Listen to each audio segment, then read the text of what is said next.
가까이 주께 가까이 날 이끄소서. 저희 주님만을 원합니다. 채워주소서. 주의 사랑은 신선한 찬양들을 수 있도록 목마른 나의 영혼 주를 부르니 나의 맘 만져 주소서. 주님만을 원합니다. 더 원합니다. 나의 맘 만져 주소서. 목마른 나의 영혼 목마른 나의 영혼 주를 부르니 나의 맘 만져 주소서. 주님만을 원합니다. 더 원합니다. 나의 맘 만져 주님만을 원합니다. 주님만을 원합니다. 더 원합니다. 나의 맘 만져 주소서.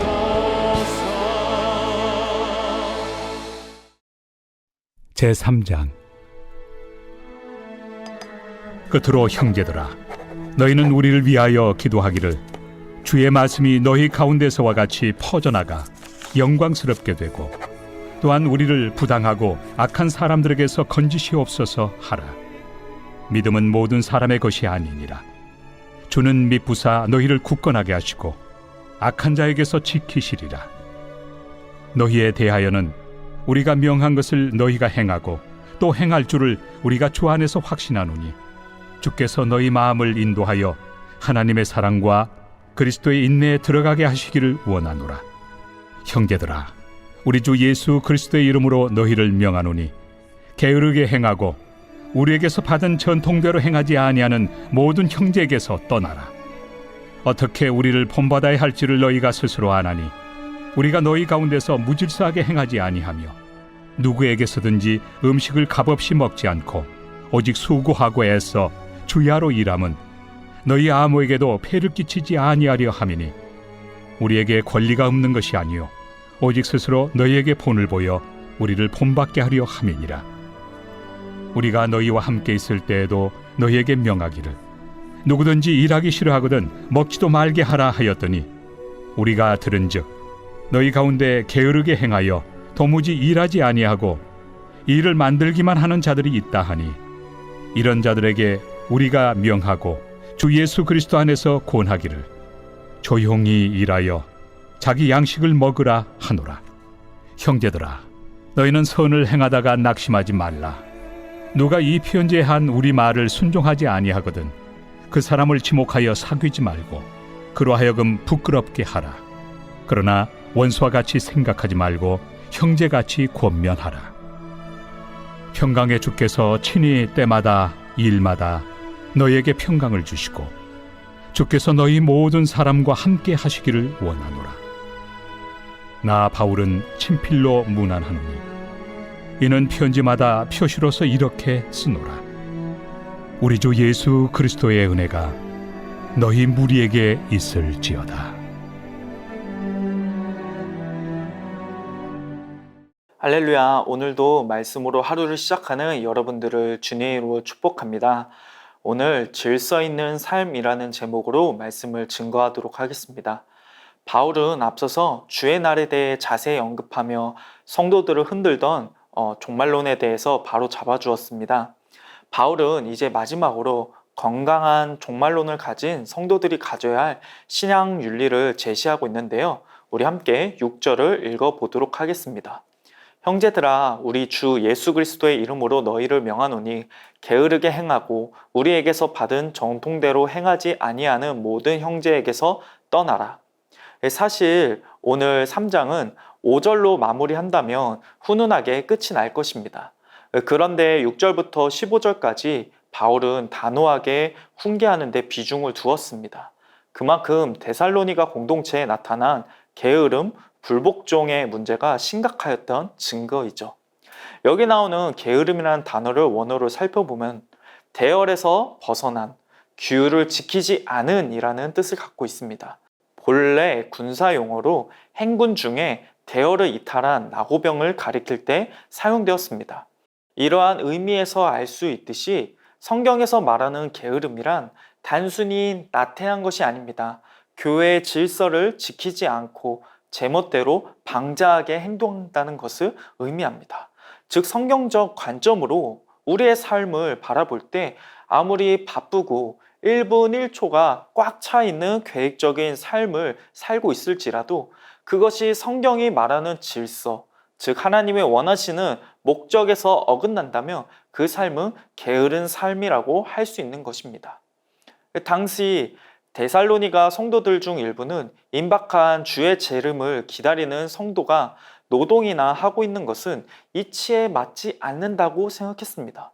그래서 자신의 일에 집중하기보다 이 사람 저 사람에게 달려가서 사사건건 참견하며 위기감을 조성했고 또 이 중요한 일을 감당하기 위해서 일을 할 수 없다며 다른 사람들로부터 생계비를 요구하기도 했습니다. 그들은 분명 바쁘게 움직였습니다. 그러나 그들의 열심은 성경에 근거한 것이 아니었죠.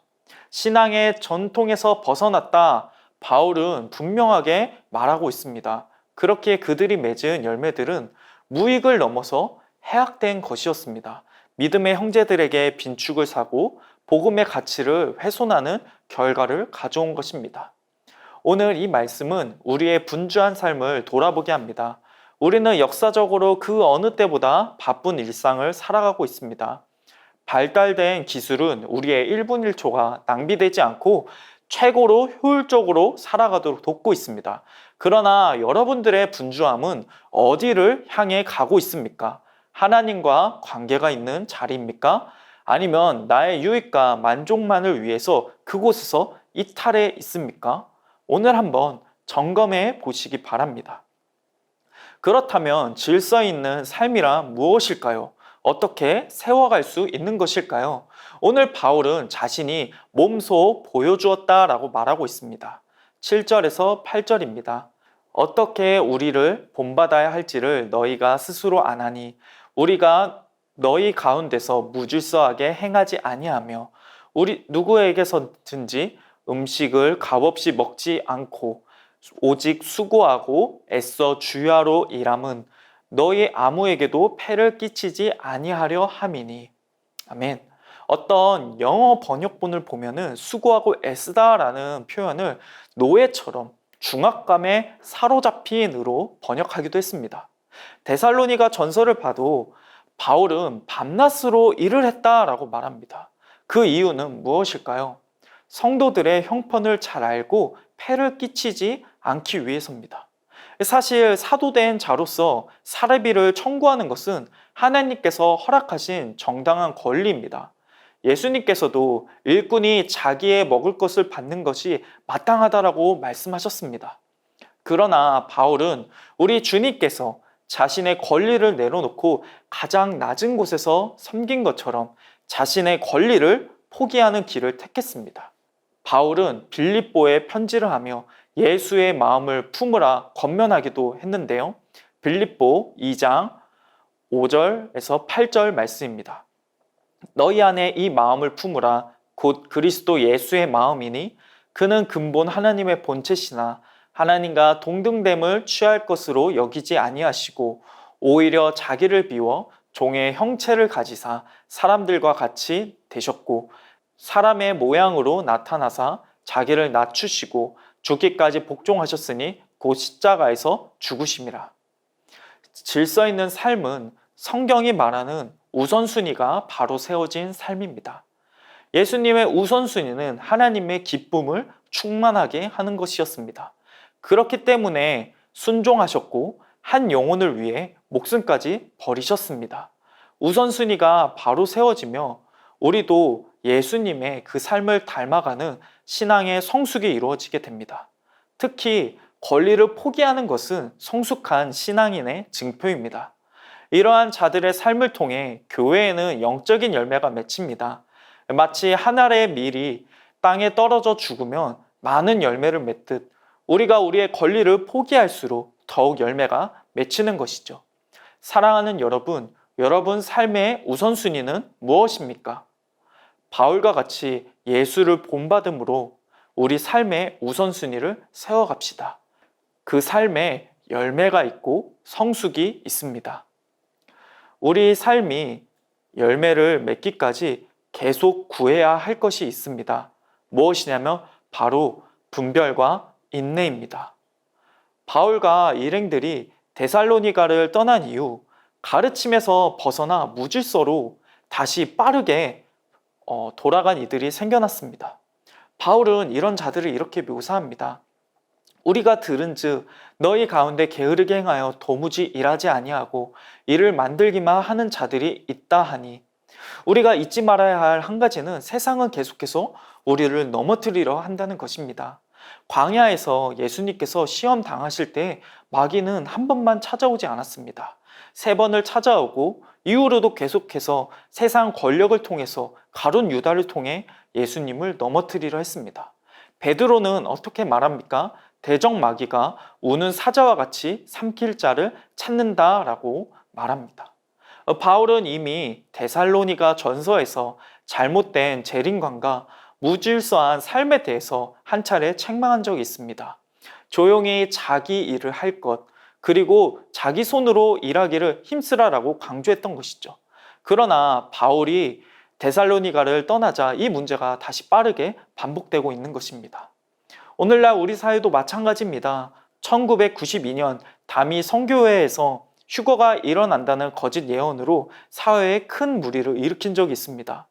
그런데 2014년 홍혜선이라는 여인이 한국에서 전쟁이 일어난다 이런 거짓 예언을 하자 150명이 넘는 사람들이 가정도 버리고 미국, 캄보디아, 중국 등으로 피난을 떠난 것입니다.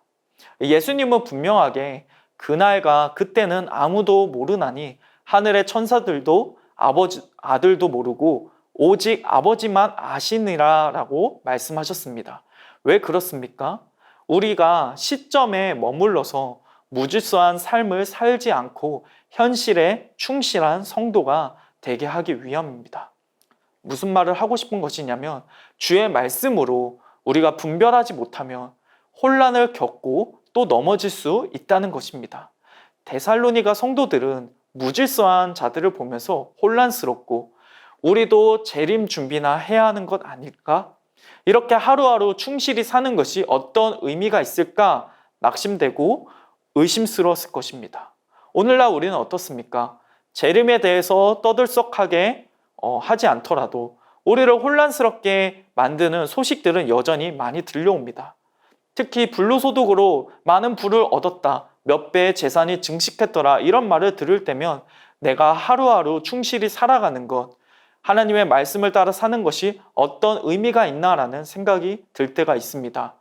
조용히 일하며 자기 양식을 먹으라는 바울의 권면은 마치 미련한 것처럼 느껴집니다. 생계를 내팽겨치고 신비주의에 열광하는 사람들을 보면 내가 영적으로 뒤떨어진 것은 아닌가, 성경 외에 다른 것은 있는 것은 아닌가 라는 의문점이 들 수도 있습니다. 그러나 바울은 그런 우리를 향해, 데살로니가 성도들을 향해 요동치 말고 성실하게 주어진 직업과 일상 그리고 교회로서의 사명을 성실히 감당하라고 권면하고 있습니다. 13절입니다. 형제들아, 너희는 선을 행하다가 낙심치 말라. 그 이유는 주님 안에서 충실히 살아가는 하루하루가 결코 헛되지 않기 때문입니다. 고린도 전서에서 바울은 이렇게 말합니다. 그러므로 내 사랑하는 형제들아, 견실하며 흔들리지 말며 항상 주의 일에 더욱 힘쓰는 자들이 되라. 너희 수고가 주 안에서 헛되지 않은 줄 알미라. 그리고 이러한 삶은 반드시 열매 맺게 될 것이라고 말합니다. 우리가 선을 행하되 낙심하지 말지니 포기하지 아니하면 때가 이름에 거두리라. 사랑하는 성도 여러분, 데살로니가 교회가 그랬듯 우리의 삶도 만만치 않은 도전에 부딪히게 될 것입니다. 우리 안팎으로 이런 도전들이 계속해서 들어옵니다. 우리의 우선순위를 흔들고 다시금 질서 없는 삶에 빠지게 만드는 풍랑이 계속 불어닥치는 것이죠. 그러나 우리가 넉넉히 승리할 수 있음은 약속하신 주님이 함께 하시기 때문입니다. 하나님이 함께 하시는 인생의 배는 결코 풍랑 가운데 넘어지지 않습니다. 그런즉 우리가 구해야 할 것은 무엇입니까? 인내입니다. 바울은 데살로니가 성도들을 향해 이렇게 기도합니다. 주께서 너희 마음을 인도하여 하나님의 사랑과 그리스도의 인내에 들어가기를 원하노라. 말씀을 마무리하도록 하겠습니다. 오늘 저는 질서 있는 삶에 대해서 함께 말씀을 나누었습니다. 첫째로 질서 있는 삶은 그 방향이 하나님의 목적을 향해 갑니다. 내 삶이 하나님과 아무런 관계가 없다면 그 삶은 게으른 삶이며 해악한 열매를 맺게 될 것입니다. 둘째로 질서 있는 삶은 그리스도를 본받음으로 세워집니다. 그리고 그 가운데 점점 성숙한 신앙인이 되어지는 것입니다. 셋째로 계속해서 질서 있는 삶을 살기 위해 우리는 말씀에 대한 분별과 인내를 구해야 합니다. 이렇게 질서 있는 삶을 살며 주님 오실 때까지 참된 열매를 맺어가는 여러분 되기를 축복합니다. 우리 함께 말씀을 기억하며 기도하도록 하겠습니다. 바쁘게 달리기보다 내 인생의 방향이 하나님의 목적을 향해 가고 있는지 점검하게 하소서. 그리스도를 본받아 삶의 우선순위가 바로 세워지게 하시고 주님 보시기에 선한 열매가 가득 맺히게 하소서. 주위의 여러 소란과 방해에도 요동하지 않고 참된 믿음으로 살아갈 수 있도록 분별력과 인내를 허락해 주시옵소서.